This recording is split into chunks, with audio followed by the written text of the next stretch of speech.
apologize for making you guys wait. Got him win. Defense bend, don't break in the second half. Wouldn't let him in the end zone. Punt return was a huge play there, and then we stop them and we get the first down that we need. And so it's a good win. Not many style points there. Not going to be many people banging the drum saying Indiana ought to be rated higher in the BCS and all that good stuff. But you know the Indiana Hoosiers are 10-0 and have a week off, and so does Coach Cignetti's got a day off tomorrow. So I thought we had a chance to distance ourselves in the first half, and we really just didn't take full advantage of our opportunities in the red area. You know, we had an offensive PI call, and a couple other things happened, some close calls. I thought one time they fumbled. Great stand by the defense on the 2, and it looked like we're getting ready to fall in. I thought their quarterback grabbed our guy. But, you know, we still had a multiple score lead at halftime, but we come out the first play, second half, threw the interception. The defense held them. And, you know, for a while there, we had a hard time gaining 3 yards on offense. A lot of sacks. We weren't getting anything done. But defense would bend and not break. And then we found a way to get it done. So it tells you a lot about the resiliency of this team, its competitive character. At the end of the day, they all count as one. Whether it's 72-6 or 3-2, they count as one. And you know what? We're going to take the win over the Michigan Wolverines, and the Indiana Hoosiers will enjoy being undefeated for 24 hours. Zach, on your right, then Niz. Curt, you talked about that punt return. Obviously, Keyshawn's not your starting punt returner. You had some injuries today. You had to change some things in and out. Maybe it's not the way you've been winning games in the past. Is that the kind of moment that maybe captures a team that just sort of finds a way to make winning plays even when it's getting pushed a little bit different? Absolutely, no doubt about it. There's a veteran guy, you know, he'd catch 35, 40 a year at Wake Forest. He's made plays for us. Him and Price alternate. Made a nice catch early in the game on our sideline. And, you know, Price got knocked out of the game. And that was a hard punt, really, to judge and catch because the nose was spiraling down and to the left. It was dying. And he was full throttle, man. He, you know, to catch that punt, and he made it happen. It was a tremendous effort and really was very uplifting for everybody in the stadium. You know what I mean? About the first great thing that happened offensively, counting the punt return as an offensive play. And gave us a real shot. Niz on your left, and Matt.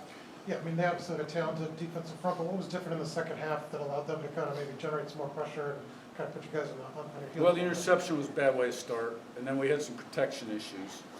And then we had some opportunities, that plays we normally make, you know, maybe a one-on-one go ball or back shoulder throw, or, you know, we fake the bubble and got Surratt down the sideline, just can't quite connect. We had a number of those. And then the sacks, and we couldn't get anything going in the run game.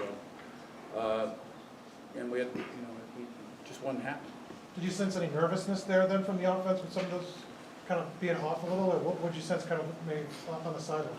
No, I thought we did a really good job. I mean, you know, the offense is used to clicking and scoring a lot of points. I thought everybody had good resolve. You know, we stepped up in the team, as a team, and found a different way to win. Matt in front and Seth. Coach, I don't know if you guys got any sacks, but the defensive line seemed like they had him off his mark the entire game. Then they did not run the ball very well. Just your thoughts on how they played. Oh, yeah, I thought the defense played a great game. Held them to 69 yards rushing, 137 yards passing, so 206 total yards, and kept them out of the end zone quite a few times when they were deep in the red area inside the 10 down tight. And, yeah, that guy was on the run quite a bit. And so great effort, flew around, swung the ball. Seth on your left, and Todd. Coach, we saw you in your on-field interview after the game show a little emotion. You know, you mentioned the lack of style points from this game, but you know, for Indiana football to beat Michigan and get double-digit wins like this, just how big is this moment for your program? Okay, here's how I'm going to honestly answer that question. I'm glad we won. I don't like the way we played.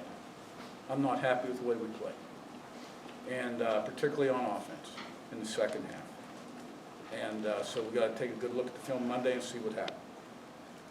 I thought special teams overall was fairly solid. There were a couple kickoff returns that came out on their bench, but it looked like maybe we were getting grabbed on them. And I thought our defense did a number of good things, but they were on the field too long. But it's a win, right? None of us are going to give it back, right? So, while I'm glad we won and that, we're keeping this going, I am not happy with the way we played. Todd on your left and Adam. Curt, your defense does seem to have a certain refusal to accept adversity. I mean, other than the first series, they didn't allow a drive more than 44 yards in the entire game. Can you just speak to how they kind of embody the undefeated spirit of this team with the way that they kind of just... Great competitive character, a lot of guys that played really good football in their career. My teams have always played really good defense. And Brian Haynes does a great job. And you got guys like Kamara and Carpenter and C.J. West and Linnell Carr, Fisher, Walker, Pond, now Farrell, Terry Johnson, and on and on. Jameer Johnson. And you got guys coming in the rotation. They got a lot of pride about the way we play. And, our defensive coaches do a great job of coaching them up and getting them ready. And but, we're going to put that tape on. There's going to be a lot of things that Coach Haynes and his staff are not going to like on that tape also. But, they definitely had, built the wall between the one and the goal line a number of times when Michigan was down tight. Adam far left and Joe. You guys can simulate adversity in practice, but you hadn't really faced it in the fourth quarter like that. What were you able to learn about your team, having been in that situation and obviously gone through it? Got to find a way to win. I'm sure glad we played this game at home because our fans played a big role tonight. I thought it was a great crowd. That punt return, too, was such a key play. But, championship teams find a way to win football games. And they're not all time you get style points. And this is probably the first one we haven't gotten style points. Let's face it, we didn't even trail till last week. And then you were down 10-0, scored 47 straight. Pretty good win. And, our numbers are through the roof. You look at PFF, we're top in the country in all three ODK.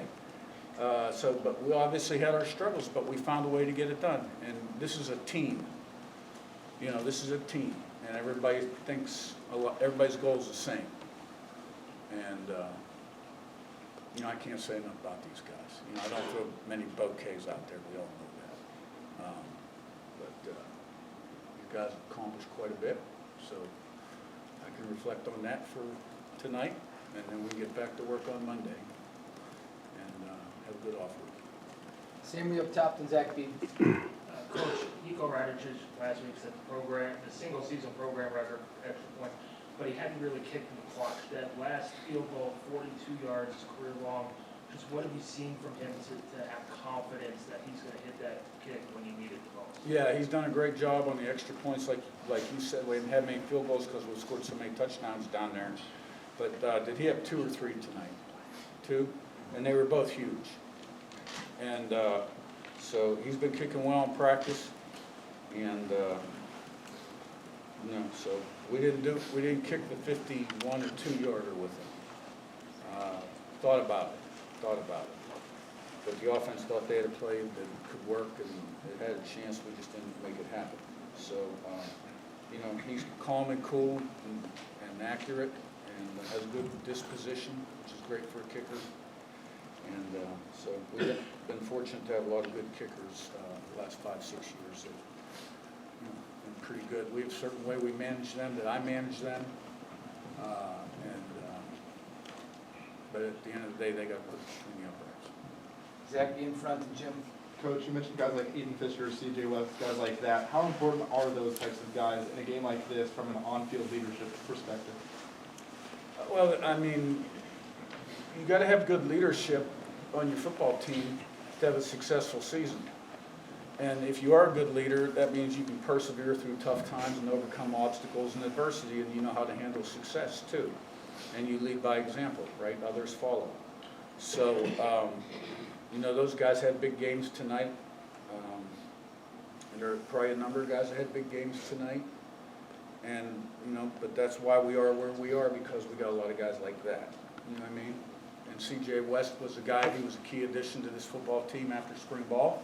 We were very thin on the defensive line, that was a big get for us. And it's great to see him playing at such a high level right now. Jim in front, last one.